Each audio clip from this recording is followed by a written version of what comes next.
Shouldn't have started it. I got your butt.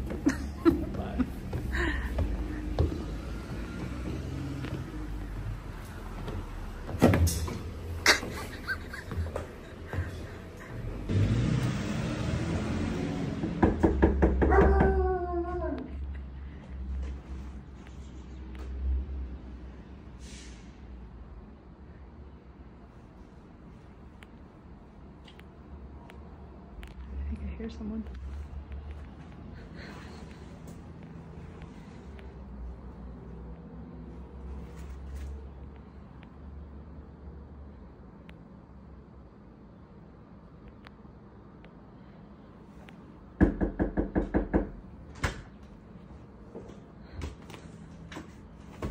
Hello! Ready for the Party Room Film Festival podcast? Ish, kind of, ish, sort of. Yes, I have done work, so that's good. Yeah, I know. Yeah, we've been talking to your wife. Very good, very good. Well, come in. Awesome.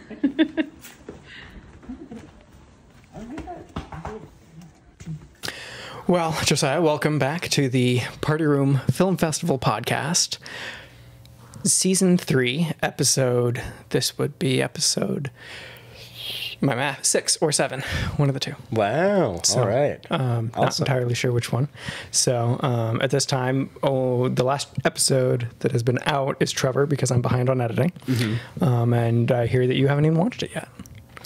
No, it's been a busy, but like kind of a crazy week. Yeah. But yes, I am looking forward to watching it probably this weekend. I'm glad to have you on the podcast, Josiah. You say it's been a busy week. It's been a while since we've been in college and been hanging out regularly. What are you doing these days? So right now I am working at a TV station in Louisville. I'm working on their commercial team. So I work with Zach, and we create commercials for local businesses. That's really cool. So yeah, we do everything from writing to shooting, editing, producing, just the whole thing. Yeah, it's really cool to be able to meet a lot of the different like local business owners and get to hear about their stories and all of that. So yeah, that's good. That's really awesome. What's your favorite like project that you've been able to work on with them? I've got a few top ones. I got to work on one for the Lights Under Louisville light display, which is like this mile-long light display that happens in the caves that are under Louisville. Like there's giant caverns under Louisville. And they set up, and they've got like over 6 million lights and stuff like that down there, and things like that. And so we got to create one with a little more of a story this past year with like these little girls who are excited about going. And so we shot them with like opening Christmas presents and then transitioned into them going through the caverns and stuff like that. And that was a really fun one. That's really cool. That sounds awesome. So yeah, cool. And you get to work with Zach, who's always fun. Tell me a little bit about that, because we'll ask him about that later too. And see how it's great. It's great. It's cool because like we collaborated on stuff in college, and then we both had several jobs in between this. Yeah. And now we've ended up back together again. And I just feel like we're able to work really well together just because we know how the other thinks and what they're looking for, and stuff like that. And so like when it's his project, like I'm able to just kind of help keep him. There's Lily. Yep, she wants to be a part of it. Yeah, so I'm able to just kind of help keep things moving for him, and he's able to do the same for me. And stuff. That's awesome. So, yeah, that's good. So what I realize is you've heard it now probably a couple times. We've known each other for 10 years now. That is wild. Isn't it wild? That is wild. We've been doing Party Room Film Festival for almost 5. Yeah, this year. Yeah. Will be the 5th iteration of Party Room Film Festival. I can't believe it's lasted this long. I mean, it also makes sense that it has, but it's also wild. Yes. Going into year 5, what are you excited for? I honestly, I think the biggest thing is just getting together at Zach's parents' house for the festival itself. The festival grounds. Yes, that's like my favorite part, is just being able to be with everybody and enjoy the films and then talk about them afterwards and stuff like that. So I am very excited for filming and the whole process and all of that. But yeah, I'm especially excited just to see everybody. So that's my favorite part of it. So do you have any ideas for your film for this year? I do not. I have a few ideas of a method of filming that I'd like to use for it. But as far as story ideas, haven't really come up with anything yet. So you're going to wait until the rules are announced? Yes, probably. until, or at least until Zach and Andrew and I discuss the rules, and then, then I know what to do. But yeah. So this past year, and I forgot to rewatch it recently, but you did Perfect, and that was fun because I was able to be in it. Yes. As you guys were up in Columbus for a conference, and that one was so much fun. I enjoyed that one so much. Watching it, especially after like being in it, and then watching it and seeing you create something just great for Party Room Film Festival, which we're on the couch that you and Sam were on. This is one of the sets, one of the three main locations. Yep. So, tell me a little bit about the creative process behind Perfect and how you came to the story and what you wanted to do. Yeah, so Zach and Andrew and I were definitely excited about Party Room 4. And we met at least a month, if not further before. And we had already, everything had been decided, right? We had assigned everybody their different things that they were going to need to do, the matchups, all of that was decided. And I very much could have started planning at that point, even before the rules video. I didn't do that. So that's kind of fair of you. That's sportsmanlike of you. Yeah, and I'm just lazy. So we got to the first weekend after the rules had been announced, and Matt Stice was already filming. We went and shot a part of what didn't end up coming to be, but hopefully will come to be at some point. So we were in something, and we'll see if that turns into something. I talked to him a little bit about that when I interviewed him earlier. And you'll see that, and it's interesting what I learned about that. So. Okay. Yes, it was a fun one to be a part of, but it was like that weekend. It was like, man, I really need an idea.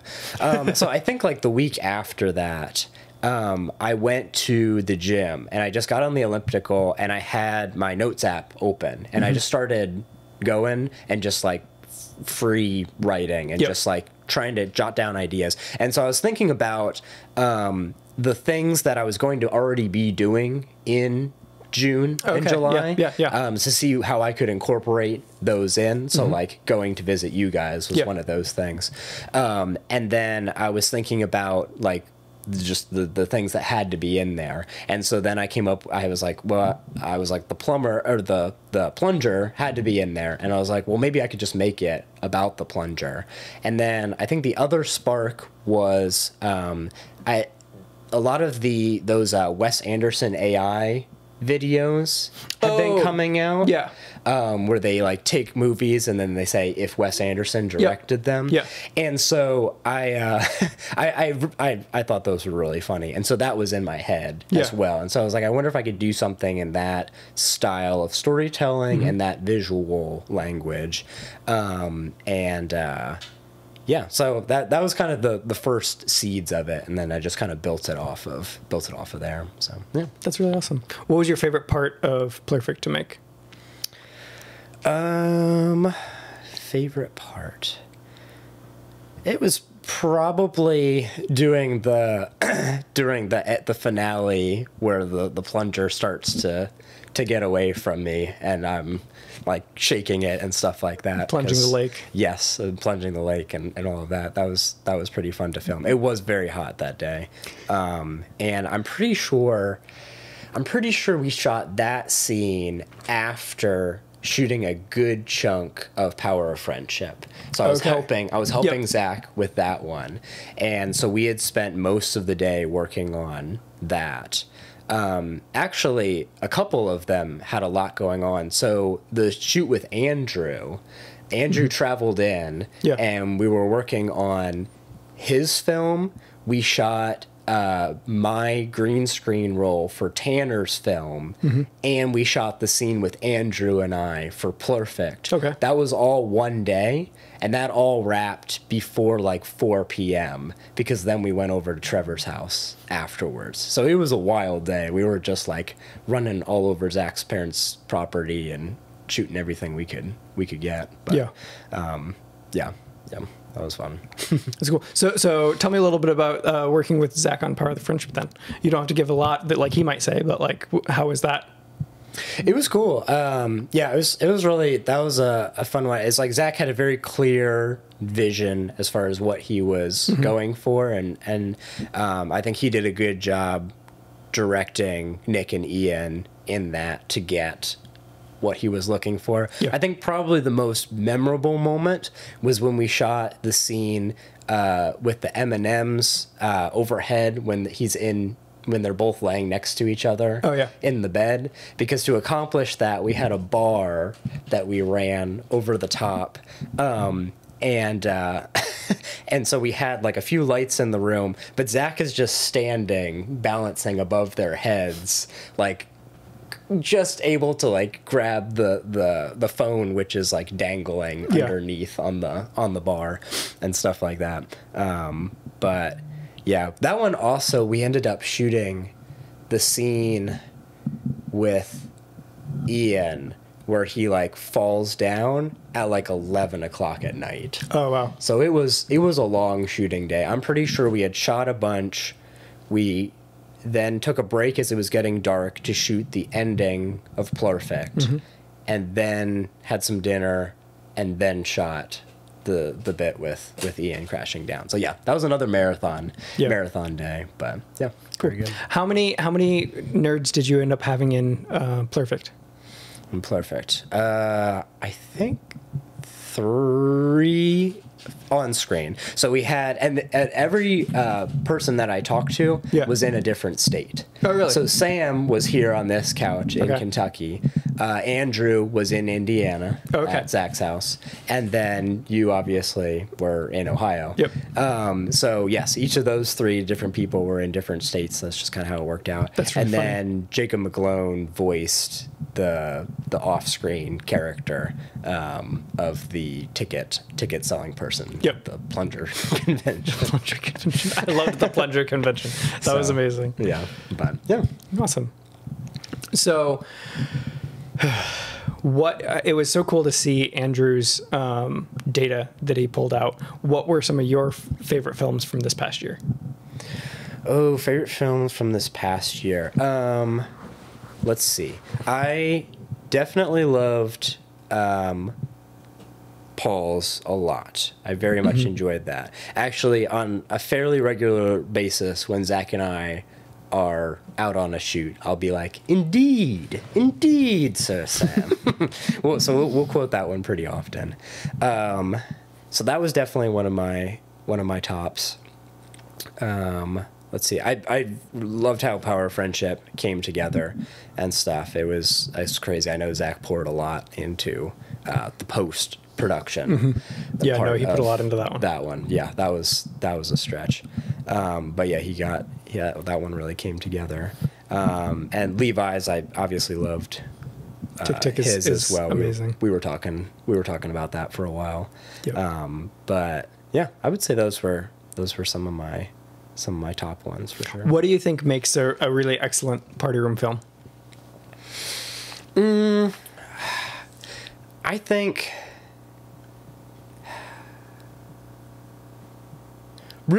if you have something that it sticks with you afterwards, you know, some kind of a story element, whether it's a good twist to it or just a really good character or a funny line or something like that. Like, I don't think it has to be crazy complex and complicated or difficult to do even.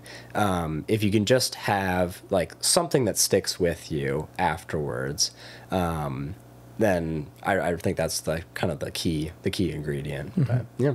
Cool. Do you have any fun stories from behind the scenes on your film? From Perfect. Like Andrew falling off that log or something? Because that would have been funny. I don't think Andrew fell off that log. It was tricky because the wind was blowing a lot that day. So that made that one a little bit difficult. I will say when we shot our scene in Columbus, I really didn't need to act very much because Friday night I had gone to a concert. And you were tired. Yes, and then we drove from there, and then we did a day at gaming, like a board game convention that was in Columbus. So then I had done all of that, and then we came over, and we ended up staying up till probably like 1 o'clock in the morning talking with you guys, and then got a few hours of sleep, and then we woke up, and then we shot that scene before we headed out. And so I was very, very tired. So I didn't really need to act too much for that one. I was actually pretty exhausted and spent out for that. How many people you think caught the connection between my character in PRFFP and then my film? Oh, I have no idea. I'd have to. I'm really curious about that. Yeah. I wish you guys had been there at the festival, because then you could have asked everybody right afterwards to see if they made that connection. And I can't remember. Ours were like somewhat close together, right? Because mine was the beginning. Yours was the beginning. I can't remember how many mine was in. Actually, yours might have been more towards the end. So that's the other thing. There's a decent amount. It was more. It was like in the middle. It was a couple. Okay. There were a couple films in between, because it was like yours, and then like Mitch's was fairly early, I want to say. Yeah. And then Pegged was, I believe, at the end. Yeah. So it was like, I don't know, halfway through or so. Yeah. Definitely at least halfway through, I want to say. Yeah. So it had been a little while. So I was curious how many people might have caught on. Yeah, I don't know. I don't remember for sure talking with anyone about that specifically, but I do remember you being like, I need to find these glasses so that we can make that connection happen, which that's always fun to have those, those different lines. I love to. I mean, Trevor asked a good question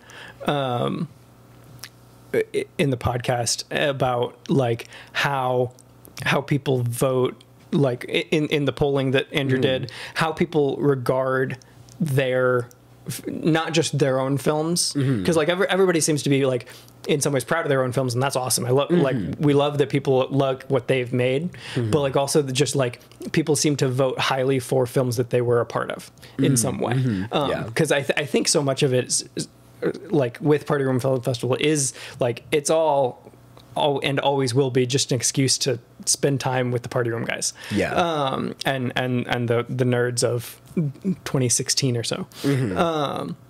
And so like I love that, and I definitely like love PRFFP because I was able to be a part of it and see you guys. And then shooting around, going to Otherworld and shooting there just a little bit was really fun too. And so I just like I loved last summer because like before that I hadn't gotten to shoot with anybody else.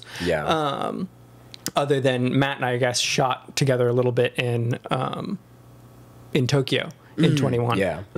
But beyond that, like not so much with you guys. I'm hoping this year to do more with the guys. Yeah, it's really fun to have that collaboration. And that's one of the things too when I was planning to make PRFFP, I was like, I know I want to collaborate with a few of the different nerd guys, which is part of why I made myself the main character, because it was like, well, I know I'll always be there.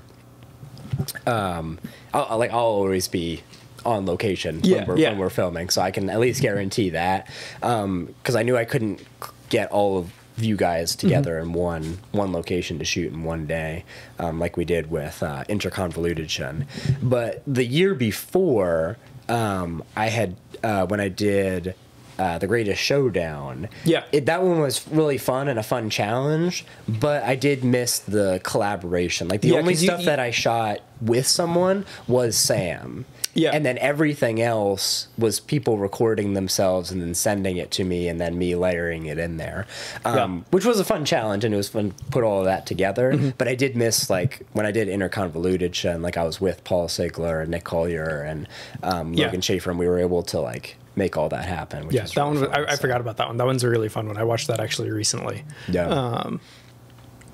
Yeah, that's really fun. You said you have an idea for a mode of filming. Are there any kinds of, like, you can share that if you want, or if you want to keep it secret, you can. But are there any, like, genres or any style of film that you're interested in doing sometime for Party Room Film Festival? Or, anything like that? Gotcha. let's see. It would be fun to do something. Well, I guess I've already kind of done an action film. Yep. It would be fun to do even more with that. Like I've thought it would be fun to return to some of my filmmaking roots from when I was like 10 years old. Okay. And I was doing like Nerf gun battles and stuff like that. Because like that was pretty much my beginning, was doing like Nerf battles with my friends and things like that. And so it would be fun to do something now with the skills that I have and understanding all of that a little bit better, and do like a more elaborate type of feel with something like that. So yeah, that's something that I'd like to explore at some point. I don't know if I'll do that this year or not, but yeah. My one of the first like memories I have of doing anything like filmmaking was my brother and I would play with my mom's camera that could record video back when I was like, I don't know, like 8 or 9, and we had started making this like spy film thing together, and it's really funny because like throughout high school, like he and I did a little bit of that, and he did a lot of, he was a very good soccer player and he was very good at juggling, and like Nike was doing a lot of really cool soccer or football commercials at the time that he was really interested in watching on YouTube and stuff like that, and so he would recreate some of those, and I was always his camera guy. Now he ended up not going into filmmaking as a career. He does web design now, but he got a degree in communications and stuff. But it's funny that like that little bit when I was a kid ended up influencing now what I do professionally. Right. And so like even like that was like for a time what he wanted to do, and then he shifted away from that. What's funny too is he actually he was between going to Asbury or Cedarville when he was getting ready to go to college, and like he chose not to go to Asbury for whatever reason, but he would have had probably a lot of fun there during filmmaking. That would have been fun. But it's really interesting how those things can influence where we end up. And it's so cool to see that like so many of the guys are now working like full-time in video production or film production in some capacity. You and Zach, Matt's doing it. I'm doing it full-time. Andrew does it full-time. Aaron, I think even Levi. Yeah, Levi's, I was just talked with him the other day. He's got a job doing photo and stuff. We were talking on Discord. Which is awesome. And so like so many of them, and then like even Jacob, who wasn't a film student, is doing like AV stuff. And stuff now, which is really cool. So it's fun to see how we've all gotten around to it one way or another. No, when I was like figuring out what I was going to do for college, I had no idea what I wanted to do like career wise, but I knew that I really enjoyed making videos and stuff, and I'd always enjoyed doing that. So I was like, well, if I can do that as a career, then that sounds pretty good. And so I started looking around for schools based off of that, and I had no idea what I was getting myself into though, because like going from like just like shooting videos with friends to like Asbury shoots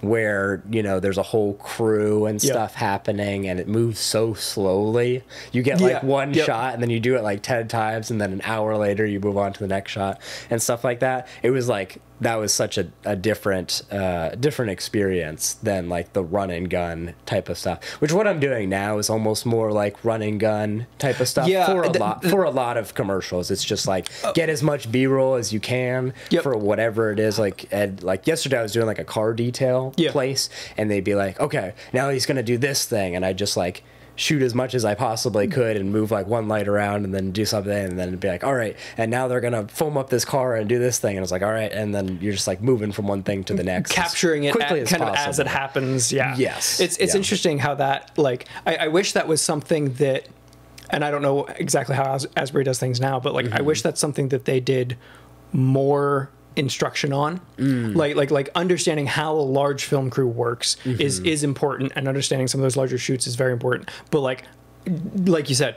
100% of what I do is now run and gun. is run and gun. Run and gun. Just like go. I work in most of my work is in agriculture. Yeah. And so like I'm literally chasing down tractors. And basically like I run down, I set up a shot as the tractor is going by harvesting wheat or something, and I'm like, okay, I got that. What's on to the next thing? I don't like and like I have a loose shot list in my head of like I want to make sure I capture these things. Right. But it's not as structured as like what we were taught in Asbury, which having that structure is really good. And I've started getting more detailed on like on my pre-production stuff like that to help out with some of those things, especially on larger shoots. But a lot of it is a lot of what I do is like testimonials with farmers. And so it's like, okay, talk to this farmer about their farming operation, and then based on what they're said, start compiling a shot list in your head, and then go get those things that help support the story that they're telling you.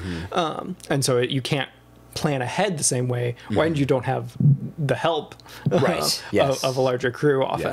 Yes. And so, but it's really cool doing that kind of thing. And I love what we do for a career because, like you said, like who gets to go and hang out at a car detailing shop and like capture everything that they're doing? Like I get to chase down tractors for fun. So no, it's fun and profit. It's great. That's awesome. It's I'm very thankful that I get to do it full time. So. Now if you had to pick, like if you could be given any amount of money for like a location for Party Room Film Festival, what is a location you would love to shoot in?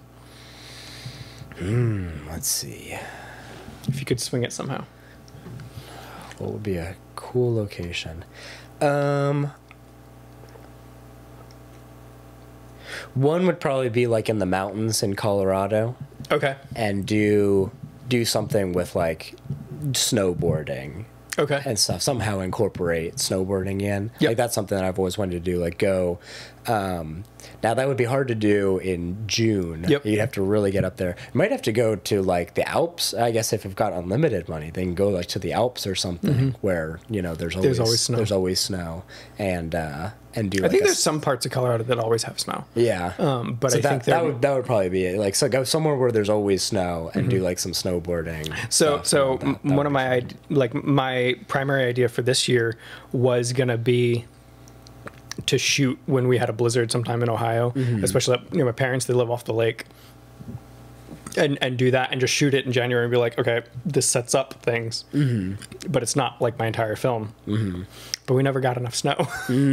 So I'm hoping that we can do that, like that I can do that sometime, because like it would be really cool to be able to like Andrew was talking about, like shooting midsummer for even pegged, like it doesn't quite fit the vibe of like an apocalyptic wasteland because there's flowering trees. Fall would probably make more sense. Fall or midwinter when it's just kind of gray and gross and sticks and whatnot. So I think that like as we go on, I think people are gonna end up almost bending the rules maybe sometimes to like be able to expand what we can do in Party Room Film Festival. But I love the constraints, because I mean with constraints can often breed ingenuity. And sometimes when you have unlimited options, like it's really hard to be creative with that. I think it is helpful to kind of like, it's like, okay, these are the resources I have. What can I do with the resources that I have? And that, too, I think is something that is good to keep in mind. Because, like, people will talk about, like, like this year, everything's, like, moved up a notch and stuff like that.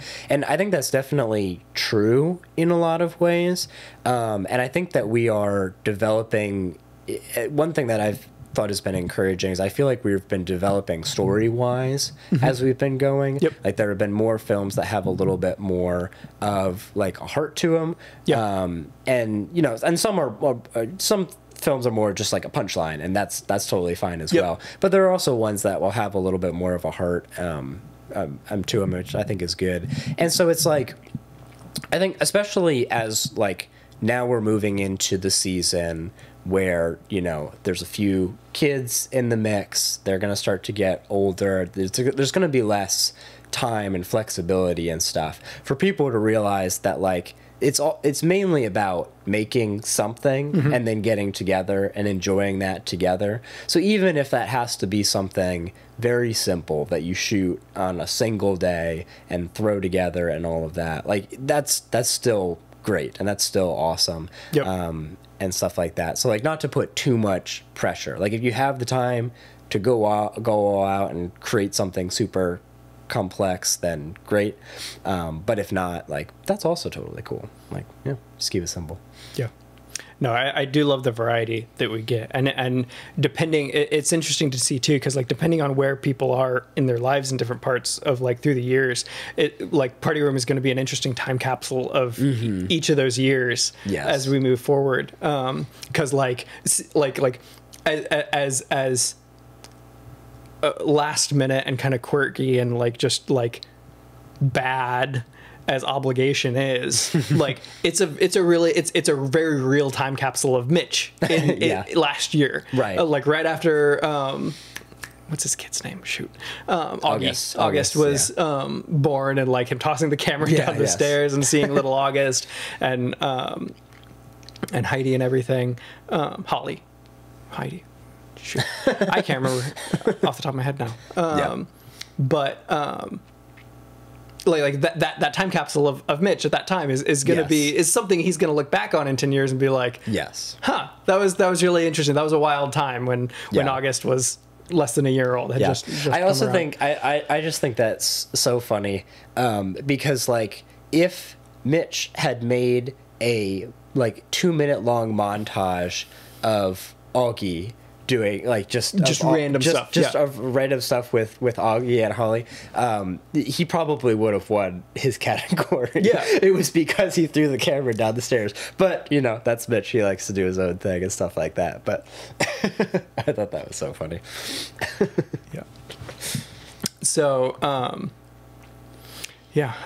I love that we get together. My dad thinks this is one of the greatest things. And I love that. Like he like when I asked him to be in my film last year, he was so excited because he was like, yeah, no, I'll like anything you guys need. Like I'm happy to help make this happen and make it easy for you guys as much as possible, because I think it's such a cool and important thing that you guys are doing. And it's really neat. Heather's been talking to the wives too for the Wives podcast. And like Ellen said that I think in the podcast too, is like how special it is that we have this opportunity to keep connected, even if it's 3 months a year. But like with Discord and everything now, it's like we're always chatting, and that's such a special thing. No, it's been so cool, and it's been cool just to see people over the years and be able to stay connected with them and see them each year and stuff is it's I think we would not be as close as we are today without Party Room and stuff like that. So no, very thankful for it. We've come a long way from the point when you and Zach were PAs that were dying in the snow for the Shogel. Yes. Heather's over there giggling. I'll throw that clip. Was fun though. I'll throw that clip in here because it's hilarious. Yes, that'll be a good. That was a lot of fun. Throwback. Good memories from the Shogel and just working together at Asbury. Right when you guys joined us. But who would you like to work with next in Party Room if you had to pick somebody? One person that I'd love to collaborate with is Aaron. Okay. I feel like Aaron and I have like some like similar styles and or similar ways of like approaching stories and stuff like that. He tends to go a little more on the like crazy side and stuff like that with like Rotten Roommate and things like that. But I feel like we have some like similar synergy and stuff. And I think it would just be really fun to get together with him and work on something. So he's not super far away in Indianapolis, so might be able to or meet somewhere partway. I think Levi's actually pretty close. No, he's on the southern side of Indiana now. But Aaron would be a lot of fun. I'm excited to track him down at some point for the podcast. I haven't done that yet, but I would love to work with Aaron. I'm excited. I'm hoping that I might be able to work with Andrew here this year, just because it's funny because like when we were in college, I wasn't super close with Andrew. But now, like since college and Party Room, like I've become a better friend with Andrew, and it's a lot of fun to talk with him. And and the Party Room has been such a good thing for all of us, I think. Yeah. Yeah. I'm trying to think of if I have any more questions. Well, you are on the council as a council member. You are the first council member that I'm interviewing, actually. Oh, wow. So this will give me an opportunity to ask you some questions. What are your thoughts on Trevor Smith joining the council? The only problem that I have with Trevor Smith joining the council is mainly that he will no longer be trying to run for council. So if we could just keep him eternally running for council, that would be the ideal state, I would say, because it breeds the most comedic last year. I'm the one who compiles all the videos and stuff, so I don't watch the films ahead of time, other than like watching the first few seconds to make sure the video file plays. But I do watch the commercials or anything else that goes beforehand. And so I remember Andrew had sent me the attack ad that he made against Trevor. And I like texted him right afterwards, and I was like, Trevor, so there may or may not be people campaigning against you if you want to. It's right. And so he wasn't able to get something together, a response, to be able to like make a spot and stuff like that for. But I would love to see more ads for Trevor running for council in the coming year if possible. Okay. I think that's what it's gonna have to be. I might have to help with that. But yeah, that I love that response. That's such a perfect response to the question, because like, yeah, no, I mean, if he ever joins the council, then it's over and it's not going to be as much fun anymore. Yeah, it'll be very sad. It'll also be harder to organize, because it's already been challenging for Zach and me and Andrew to coordinate our schedules to like meet up and stuff like that, just because there's so much going on this month. But it is always really fun getting together with them and. I'm sure. Is there anything you can share with me right now about potential options for this year's theme? There is a idea that has been workshopped quite a bit. Okay. And so I think we're probably going to build off of it. All I'll say is that it does use V. It does use the V from the Roman numeral for 5. We'll have to kind of flesh it out a little bit more and figure out what it looks like exactly in practice. But I think it'll be a fun way, and it'll be a little bit different of a way for the competition side of it, as far as V as in versus. Maybe. So So yeah, we'll see how that fleshes out. But honestly, a lot of that hasn't been decided yet, so I can't spoil too much. Yep, that's fine. What is, of your films that you've made, what is your favorite film that you've made? I was talking to Levi about this the other day. I think I would either say Interconvoluted Shun or Perfect. Okay. I think I'd probably lean Perfect. It's one where like I came up with the story and was able to flesh it out, and I feel like I was able to realize the story that I was trying to tell. Like I was able to make it happen, and I was very happy with how it all cut together and all of that. And that's always a good feeling when you're able to like take it from the page to reality. It becomes a thing. So I would say Perfect's probably my favorite, followed by Interconvoluted Shun, and then Greatest Showdown for sure. Yeah. Cool. What where does the plunger come from that falls from the sky? Do you have any thoughts of where it comes from, and is there any continuation to the Perfect story that we might see down the road? That is a good question. I didn't go that far in the world building of it, especially because I feel like there's a certain amount of whimsy in the story early on, or just overall, where things aren't very you know, we don't really explain very much. It's just kind of stuff happens and go from there. So yeah, I would say I didn't necessarily think that one through, but that could be something that I could build off of and all that. Now, if I do that, I will need to find a new plunger because the prop ended up becoming an actual used plunger after filmmaking. It was brand new originally. And so I would need to purchase another plunger. What's funny about the source for my plunger actually was Zach's plunger, because it was still in his car when he came up to visit me in Columbus, because I didn't have a clean plunger to use. And he was like, hey, I just picked this up for my film. So I believe the plunger that is in Power of Friendship is also the same plunger that he is trying to defend himself with in Forgotten Things. Yes. Oh, nice. So, that is fun. Yep. That is fun. I had another question and then I lost it. I will say this.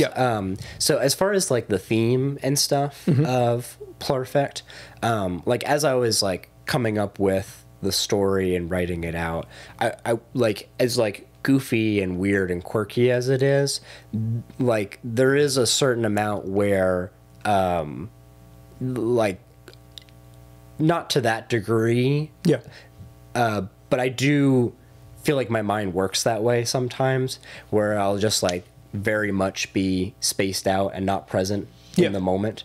And so that was part of why I wrote PRFFP and then made it and stuff like that. It was like, I need to remind myself to be present in the moment, and not not just like really absent-minded and all of that. And I can get like fixated on certain things at times where it's like I was like, and I need to like make it perfect. Like it's like, oh, I need to like keep working on this thing until it's perfect. So it's almost like a commentary on like maybe there is too far with perfection, and you can just especially if you're like just missing the people around you and the relationships around you. Like I think that's such a key thing. So that's kind of the more like serious side of PRFFP was just thinking through that a little bit and trying to remind myself that, you know, to stay in the moment and not become so fixated on finding the perfect thing that you miss out on all the good things that are around. So if you had to make a sequel to any party room film, what film would you want to make a sequel to any party room film? Oh boy. Let's see. So many options.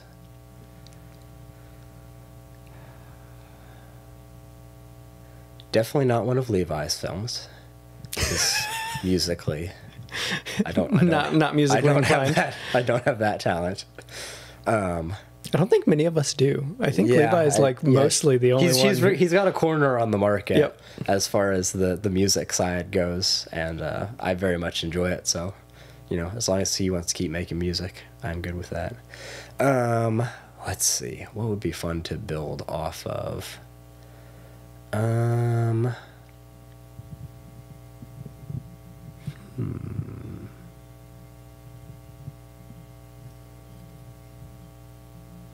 honestly not sure.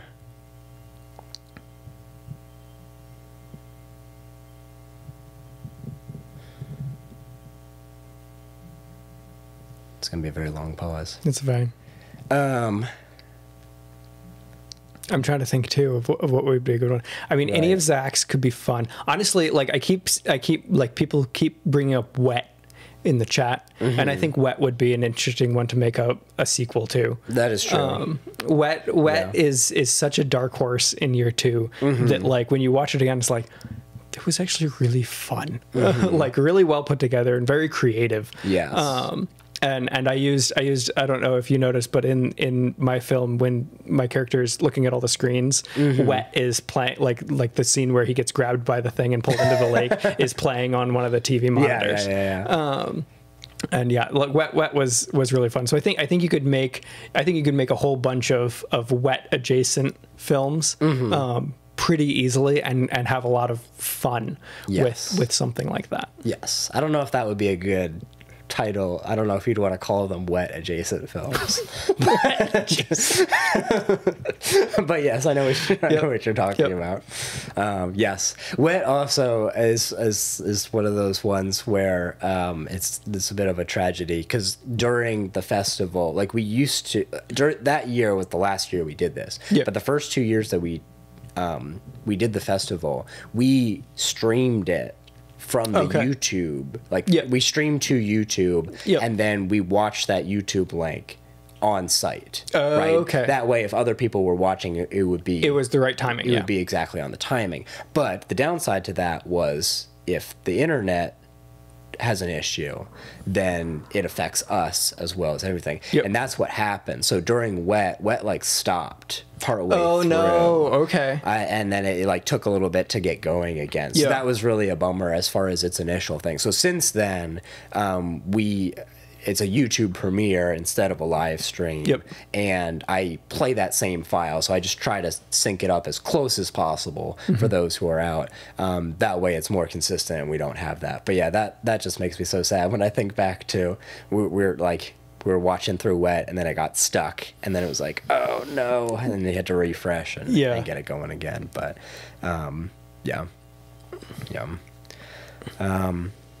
yeah, but as far as like ones to build off of, you know what would be kind of funny is to present another take of the beginning of the festival other than Andrew's autobiopic. Okay. If like it would be very funny to like present, it'd be like, now this is what actually happened. Like from I could like come up with my own, your own version of autobiopic. Like, yes, and then like and just like autobiopic. See how that fit in and stuff like that. That would be a fun one too. That would be very interesting. To work off. I'm excited.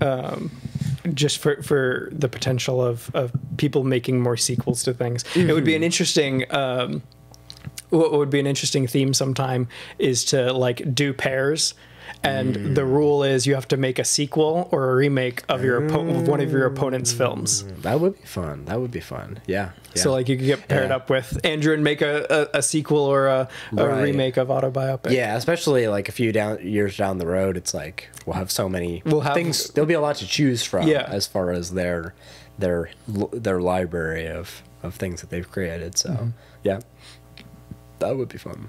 Yeah, it would be fun. Yeah. Lily's just settled in. We've got a kitty cat here with us, which is great. This is Lily. Yeah. Hi, Lily. Do you have anything to say?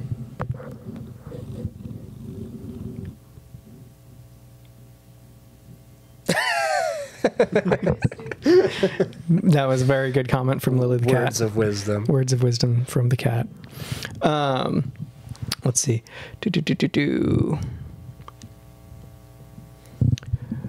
Tell me a little bit. Now, I haven't talked to you like really much, especially about. Tell me a little bit about the story behind interconvolution. Yes. So interconvolution was again one where it was like just a mix of things that I was currently interested in. So I had just watched Tenet. Yes, I just watched Tenet like very recently. Before we started writing and all of that, and then I got that adjective, and so just the linking of those two things was like, this is what I want to do with it. That we shot all of that in one day. It was probably like maybe like 3 or 4 hours of shooting, and it was all in our apartment or around our apartment. Complex. So it was very easy to knock out quickly. It was so hot that day that when we were out shooting the battle sequence and stuff at the end, the phone overheated, and so we had to go into the shade for a little while just to let the phone recover and stuff before we could shoot more. So we were ridiculously sweaty after that. I also may or may not have had permission to go into that area where we shot that battle sequence, and I may or may not have any idea who owns that area of land.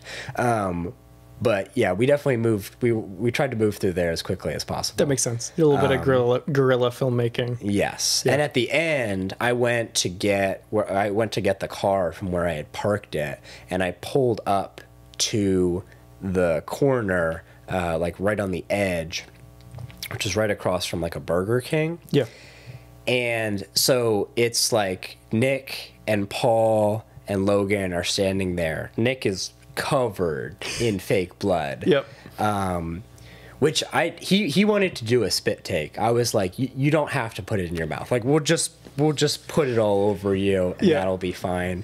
And it was gross too. It was like a mix of like chocolate syrup with the flour classic and stuff Heather, like that. Like, he shouldn't have put it in his mouth. And this chocolate syrup had been in the closet for probably like 8 or 9 months. Like it was old, like stale chocolate syrup. Yep. So yeah, but he was dedicated to his role, and he pulled it off. But he was just standing there, and so as I'm driving up, a car pulls up to the corner there, and you see the guy like look, and then he looks again, and then he looks again, and then he looks like one more time, and then he drives on past. And we were like, I was like, get in the car, let's get out of here before he calls someone.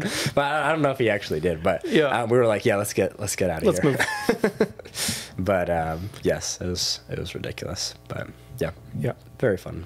Well, good. Shoot. So. I'm excited for this next upcoming year so much. Heather's going to be in Paris in July. So I'm going to see if maybe towards the end of July I can come down to Kentucky and shoot with anybody who is still shooting stuff. That would be fun. That'd be really and fun. whatnot. We were originally, before she got invited to go to the Olympics, we were originally going to make like our vacation this year just coming down to Kentucky and staying for a week and being like, hey, we're here. Who wants to shoot something? We're gonna hang out. Yeah. But that'll have to be another year, I think. Gotcha. Well, thank you for doing the podcast and coming to see everybody. Do you have any questions for me while I'm here? Your wife is amazing in helping me surprise you. Yes. I'm glad that it worked out. I was actually going to go for a run. Oh yeah. So I had just finished up work, and I was almost completely unclothed when you knocked on the door. No. So I like quickly pulled my pants back on, grabbed a t-shirt and threw it on, and was like, I better go check who's at the door. I was like, well, maybe it's just the FedEx person dropping something off. But then you knocked again. I had that thought when we pulled into the drive into like your complex, that I was like, he got, like, according to Melissa, he got off early today, and so I was like, we're getting close to the race. There is a non-zero chance that he is just outrunning right now, and I'm I'm gonna knock on the door and he's not here. Yes, you're fortunate that I went a little bit over when I was planning on stopping, just because I have so much going on. Yeah. So the timing worked out perfectly because I was or perfectly, I guess you could say. It worked out because otherwise, I would have probably been outrunning somewhere. Yep. For like 45 minutes. Yep. Which would have been. And then I would have gotten back, which that would have been an even better surprise if I got back. It was just like covered in sweat, and it's like, that's like, that was my other thought, is like, maybe that'll work. And but the thing is, you're running pretty long miles right now, so I didn't know how much time we have. You could probably use Strava and just track me down. The thing is, it won't show me while you're running. That's what true. I was curious, but I keep running in the same area every time. So, but I don't think it tells me if you're running. So no, it doesn't. It doesn't do that. Because that would be cool if I knew you were running. Then I could catch you up. It'd be kind of cool, but it would also be kind of a privacy issue, and you don't want people tracking you that closely. Yeah. But yeah, I'll have to use Andrew's Strava app to capture him sometime. So in DC. But that sounds great. Yeah, if you know when you're coming down and stuff, I would definitely love to collaborate on some stuff. So I'll have to keep that. I have to figure out what I'm doing, and I have to finish writing Sam's script for him. Yes, I'm excited about that. How is that going? It has started. Okay, which is better than I've ever done for my films. That's true. Could you give me a Brandon Sanderson completed percentage? Oh, probably 30%. Okay. So, cool. Yeah, I'm excited about it. I will tell if you watch the Trevor episode, I told Trevor all about it, but I bleeped it all out. And what's funny is I talked to Sam on the phone while I was driving in the middle of nowhere, Kansas earlier this week. Yes. And he was like, yeah, so I watched that segment like 6 times trying to see if I could read your lips. But you were turned slightly sideways, so I don't think I understand anything that's going on. That's And I was like, funny. yeah, I thought about like blurring out my mouth, but I was like, I'm not going to go that far. True, if he figures anything out, like we didn't go into like super specific details. Yeah. If he figures anything out, like props to him, he earned it. Gotcha. Well, I don't want any spoilers. I want to be surprised by what it is. But it'll be fun. I'm glad that it has started, and yes, it will be very fun to see Sam have to make something that. Yep, and Andrew and I have worked on it together a little bit, and I will say that there is a legitimate chance that it could be Golden Dewey worthy.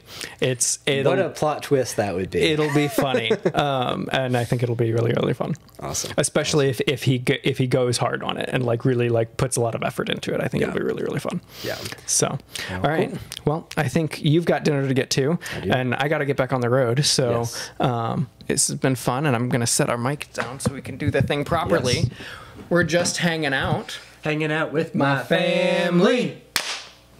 Oh, sorry, Kat. Lily was like, nope, no more. Not about that.